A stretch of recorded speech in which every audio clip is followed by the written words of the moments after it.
శ్రీమాత్రే నమ. జయ గురు దత్తాత్రేయ నమ. ఈ వీడియోలో మనం మే 16వ తారీఖు నుంచి 31వ తారీఖు మధ్యలో జరగబోయే పక్ష ఫలితాలు పరిశీలించే ప్రయత్నం చేద్దాం.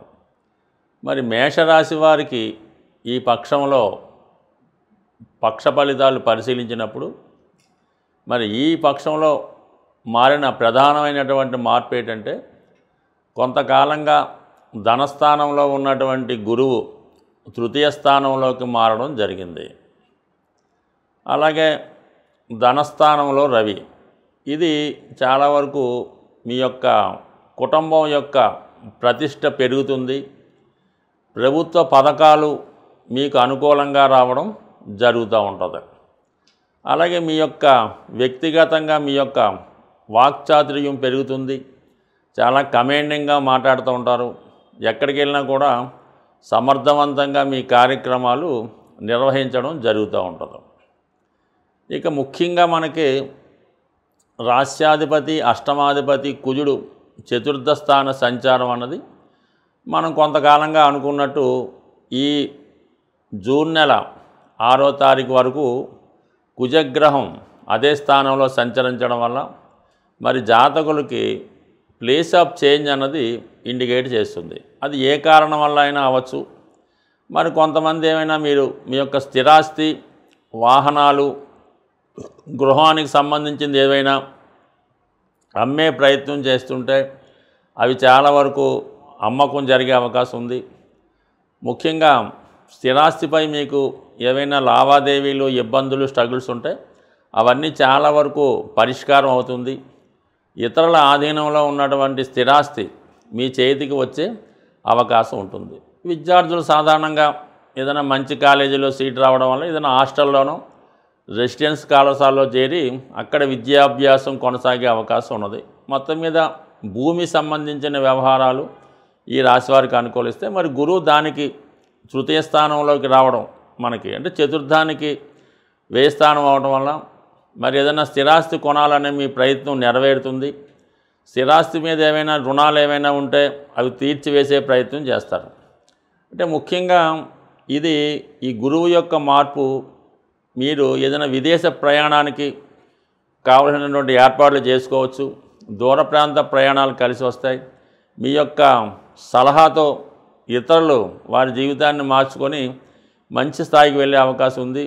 మీకు మట్టుకు మీరు కూడా ఒక మంచి సలహాలు రావడం వల్ల దాన్ని బట్టి మీ యొక్క జీవితాన్ని కూడా సరి చేసుకునే ప్రయత్నం జరుగుతూ ఉంటుంది. అంటే మీరు ఒక మంచి అడ్వైజర్గా ఉంటారు. ఇది ఉపాధ్యాయ రంగంలో ఉన్న వాళ్ళకి, న్యాయవాది వృత్తిలో ఉన్న వాళ్ళకి అనుకూలిస్తుంది. చాలా వరకు చెప్పాలంటే రియల్ ఎస్టేట్ బిజినెస్ చేస్తున్న వాళ్ళకి ఈ నెలలో చాలా వరకు బిజినెస్ జరిగే అవకాశం ఉంది. మీ దగ్గర ఉన్నటువంటి ఎటువంటి ఆస్తి అయినా ఏదో రకంగా అమ్ముడుపోవడం జరుగుతుంది. అలాగే మీరు కొత్త వెంచర్స్ కూడా వేసుకొని దాన్ని డెవలప్మెంట్ చేసుకునే ప్రయత్నం కూడా 100% చేసుకోవచ్చు. అయితే మీకు ఈ సమయంలో ఏలినాటి శని ప్రారంభం అవడం వల్ల చాలా వరకు అనుకోని ఖర్చులు ఎక్కువగా రావడం జరుగుతూ ఉంటుంది.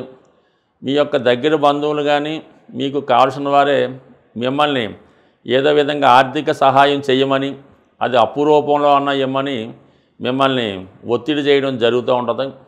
ఈ సమయంలో మీరు ఎవరికన్నా ఈ రుణ రూపంలో ఇచ్చిన ధనం అయితే పోగొట్టుకోవాల్సి ఉంటుంది. కాబట్టి ఇది మీకు ఏంటంటే ఏదైనా స్థిరాస్తి కొనడానికి చాలా అనుకూలమైనటువంటి సమయం. కొంత డబ్బు మీ దగ్గర ఉంటే దానికి 4 రెట్లు అప్పు చేసైనా సరే ఒక స్థిరాస్తి కొనడం వల్ల మీకు చాలా వరకు మనీ టైట్ ఏర్పడినప్పుడు కూడా ఈ స్థిరాస్తి మీకు మిగులుతూ ఉంటుంది. అలాగే కొంతవరకు అనవసర వ్యయం, అనవసర ఖర్చులు తగ్గే అవకాశం ఉంది. కాబట్టి ముందుగా మీరు స్థిరాస్తి కొనుక్కునే ప్రయత్నం చేస్తే చాలా వరకు సేఫ్ సైడ్లో ఉండే అవకాశం ఉంది.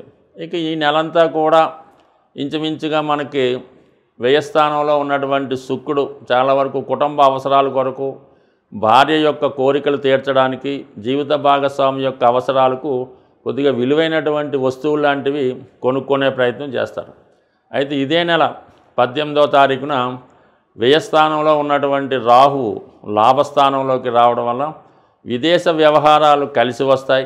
విదేశంలో ఉన్నటువంటి మిత్రులు సహకరిస్తారు. ఏదన్నా పెద్ద విదేశ సంస్థల్లో మీరు రుణ ప్రయత్నాలు చేస్తుంటే అవి చాలా వరకు కలిసి వచ్చే అవకాశం ఉంది ఈ నెల 18వ తారీఖు తర్వాత. అయితే చాలా వరకు ఇది సినిమా రంగం, టీవీ, మీడియా రంగంలో ఉన్నవారికి కొత్త కొత్త అవకాశాలు రావడం జరుగుతూ ఉంటుంది. అయితే ఇంకొక విషయం ఏంటంటే 5వ స్థానంలోకి కేతువు రావడం వల్ల ఈ స్పెక్యులేషను, షేర్ మార్కెట్ వాటిలో చాలా వరకు జాగ్రత్తగా ఉండాలి. ఈ సమయంలో మీరు తీసుకునే నిర్ణయం చాలా వరకు రాంగ్ అవ్వచ్చు, ఎదటవాడికి కలిసి రావచ్చు. కాబట్టి ఈ బెట్టింగ్లు, ఈజీ మనీ, షేర్ మార్కెట్ లాంటివి చాలా వరకు దూరంగా ఉండవలసి ఉంటుంది. ఈ పక్షంలో ప్రధానమైనటువంటి గ్రహాలైనటువంటి రాహువు, కేతువు, గురువు మారడం జరిగింది.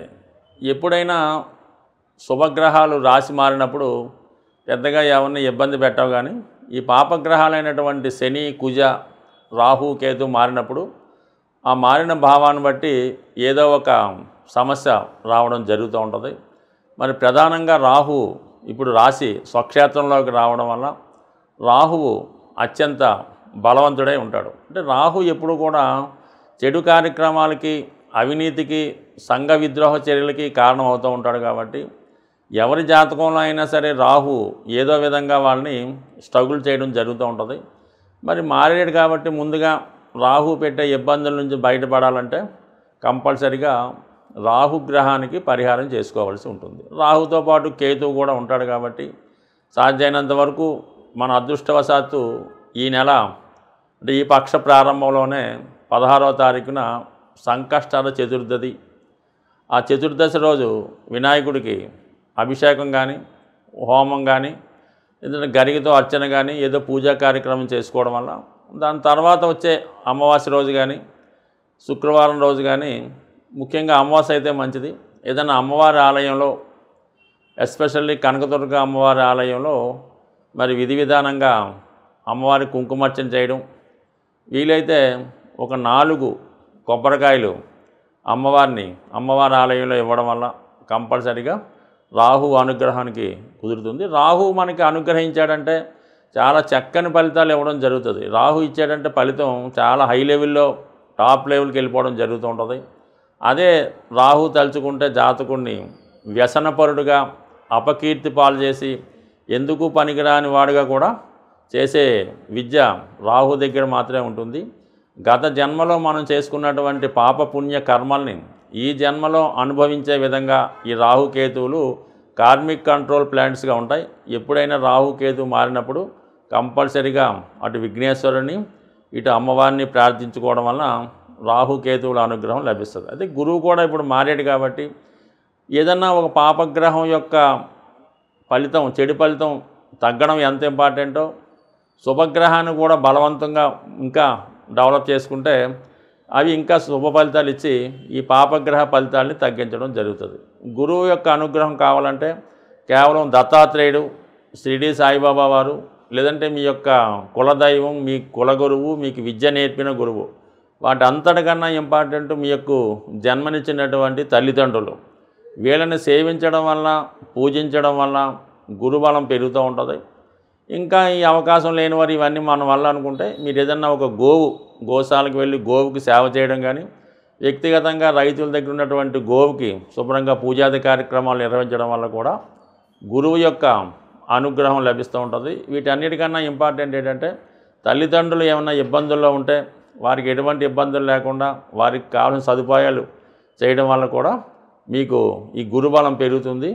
గురుబలం పెరిగితే అన్ని గ్రహాలు కూడా మీకు అనుకూలమైన ఫలితాలు ఇవ్వడం జరుగుతూ ఉంటుంది. ఈ చిన్న పరిహారంతో మీ జీవితాన్ని బ్రహ్మాండంగా చక్కదిద్దుకుంటారని ఆశిస్తూ స్వస్తి.